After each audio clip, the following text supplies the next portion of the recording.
Ya, pemirsa, fenomena durian yang menghebohkan selalu datang setiap tahun. Ya.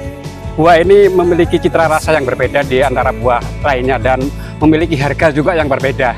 Nah, bersama saya berada di salah satu kebun buah di Berambai dengan salah satu pemilik kebun, dengan Pak Darmudi. Assalamualaikum, Pak.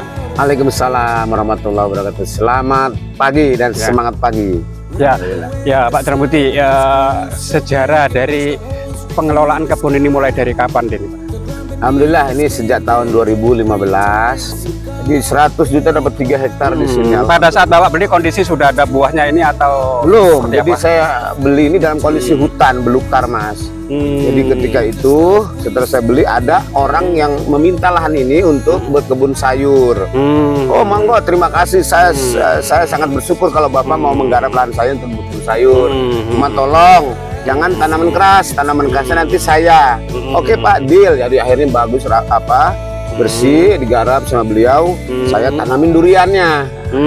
Mereka hanya sayuran, ya, pepaya, lombok, sayur-sayuran dan lain-lain. Nah, ini pada saat menanam itu diambil dari stek atau dari biji atau gimana? Nah, alhamdulillah bibit kebetulan saya dapat bantuan dari Kementerian Kehutanan. Semua bibit ini diberi sumbangan dari Kementerian Kehutanan Lingkungan Hidup yang ada kantornya di Jalan HM Ardan itu. Jadi memang jenisnya apa? Jenis montong, ya, jenis durian unggul, ya. Durian montong yang besarnya hampir 7 kilo ada. Yang kita pegang ini apa ini? Jenis apa ini? Ini montong. Ini sudah maksimal atau lebih gede lagi nanti? Ini sudah maksimal, ya. Tapi sudah mendekati masa panen ini sudah. Tapi ini sekitar paling 4 kilo. 4 kilo. Untuk dari masa tanam sampai seperti ini berapa tahun, Pak? Masih masa bunga, ya. Dari bunga sampai sebesar ini sekitar 3 bulanan. Tapi kalau dari mulai masa tanam berapa tahun? Tanam itu 5 tahun. Saya 2016 baru nanam ini.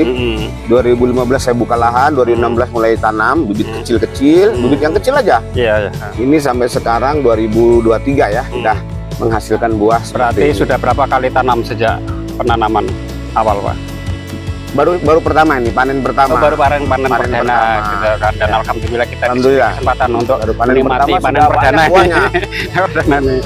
Biasanya orang kalau panen pertama gagal, buahnya nggak bagus katanya. Nah, ini langsung bagus. Untuk perawatan sendiri, Pak, gimana? Apakah dibiarkan bisa atau harus dipupuk? Ya, perawatannya kan saya sendiri, semampu-mampu saya. Kalau hari Sabtu atau hari Minggu saya berusaha datang bawa pupuk, saya kasih pupuk sedikit. Saya bersih-bersihkan sedikit karena begitu luas dan jumlah pohonnya banyak kan. Kita tenaga sendiri, ya, luar biasa memang. Iya, ada tapi berapa pohon, Pak, di 3 hektar ini, Pak? Lebih dari 300 pohon. Lebih dari 300. Ya, saya menanam itu sekitar hampir 400 pohon, tapi ada sebagian yang kena longsor. Di sebelah sana itu harusnya sudah gelap juga itu, yang di sebelah sana. Harusnya sudah besar-besar juga, tapi karena sempat terkena longsor waktu hujan sehari semalam, waktu Samarinda tenggelam dulu itu. Nah, itu longsor. Prosentase kegagalan atau keberhasilan, Pak, misalnya nanam 300 itu berapa yang berhasil, berapa yang enggak? Ya, tergantung perawatan. Kalau kita merawat, ya, paling tidak membersihkan, sekedar memberi pupuk gitu, ya. Semuanya akan berhasil, semuanya berhasil 100%. Bisa di atas 90% ya, tingkat kecuali keberhasilan, yang ya. Tanahnya, ya, karena musibah longsor, ya, bisa gagal. Jadi selain durian saya juga nanam ini, Mas, ada rambutan, lihat. Ini rambutan binjai, ya. Memang sengaja selang-seling. Jadi supaya orang kalau ke kebun tuh banyak yang dipetik gitu kan. Nah, saya pernah dengar juga bahwa komoditas durian ini lebih menjanjikan daripada sawit. Gimana, Pak? Menurut pendapat Pak? Kalau dari sisi ekonomi, kalau sawit memang dipastikan hasil ekonominya pasti, ya. Kalau durian ini kan ibaratnya hanya setahun sekali musimnya. Nah, memang kalau dari sisi keamanan, keramahan terhadap lingkungan, durian ini ramah, bagus, menyerap air, hujan dan sebagainya. Nah, tapi kalau sawit kan persoalannya di situ, dia tidak mampu menyerap air dengan baik sehingga air tanah menjadi berkurang, sehingga tidak direkomendasikan oleh Kementerian Kehutanan.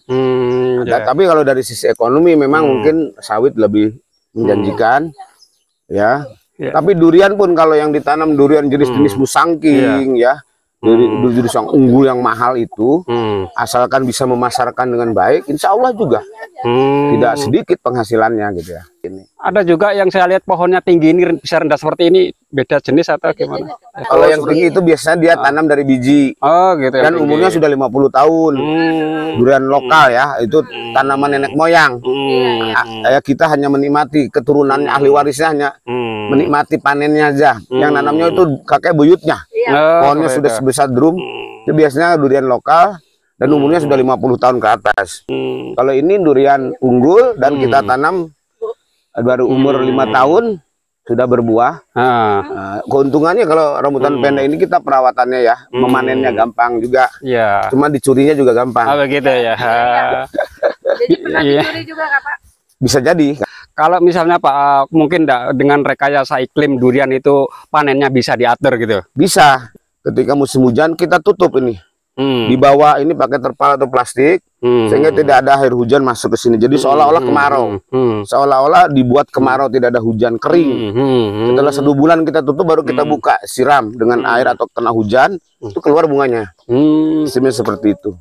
Jadi pohon musim seperti ini memang harus mendapat perlakuan kemarau, harus mendapat perlakuan panas. Jadi dengan dia sakit, merasa sakit, panas, kemarau, dia perlu menurunkan keturunan dengan menghasilkan keturunan, perlu berbuah untuk berkembang biak. Nah, itu naluri sebagai tanaman begitu ketika dia sakit. Jadi ada cara lain juga untuk supaya tanaman berbuah itu ya, cepat berbuah. Misalnya disakiti, digores-gores. Itu juga upaya menyakiti dia atau diikat dengan kawat. Jadi seolah-olah dia tersakiti, sehingga dia merasa akan punah, sehingga dia harus segera menurunkan keturunan, menghasilkan kembang, buah, dan seterusnya. Modelnya seperti itu.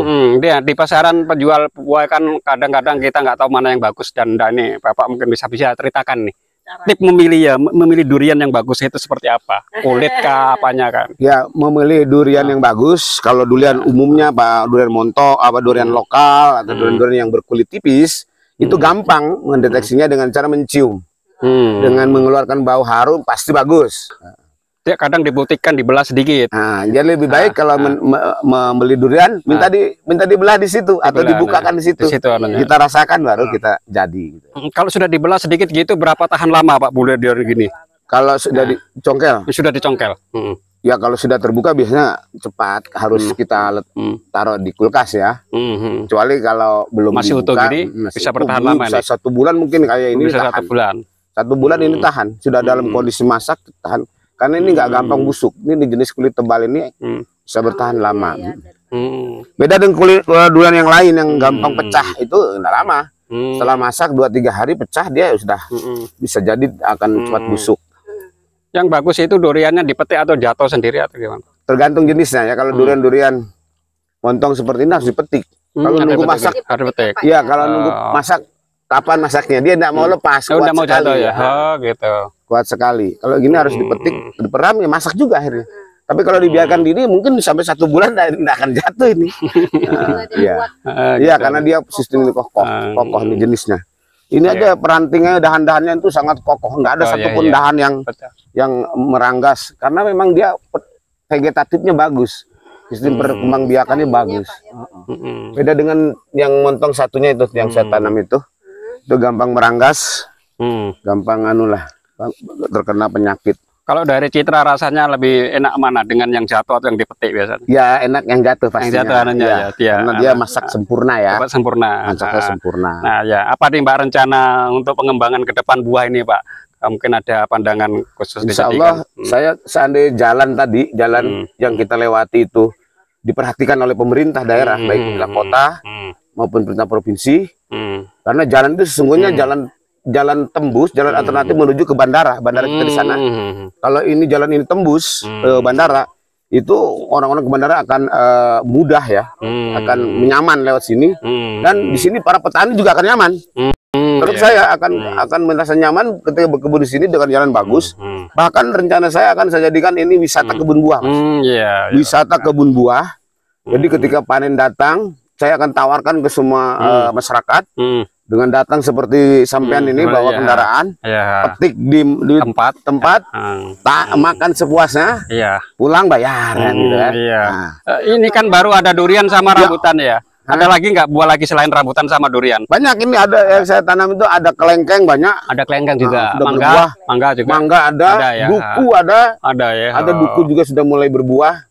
Disebar atau di klaster ini klaster kelengkeng? Nah, disebar, dicampur. Campur aja.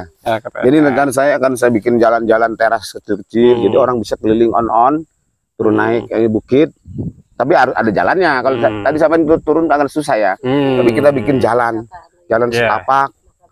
Tangga-tangga itu akan saya bikin kolam pemancingan itu bendung di bawah itu ada masih kolamnya masih kecil, belum signifikan. Nanti akan saya perbesar itu. Ya baik pemirsa, itulah tadi bincang-bincang saya dengan Pak Tarmuji, pemilik kebun durian di Berambai ya. Jangan lupa ikuti penelusuran saya dan sambil menikmati durian. Perjalanan penuh liku. Itu yang lumpur tadi, bener Paris Dakar kita nih. Iya, untung mobil Pak Iksan tidak jadi masuk Pak.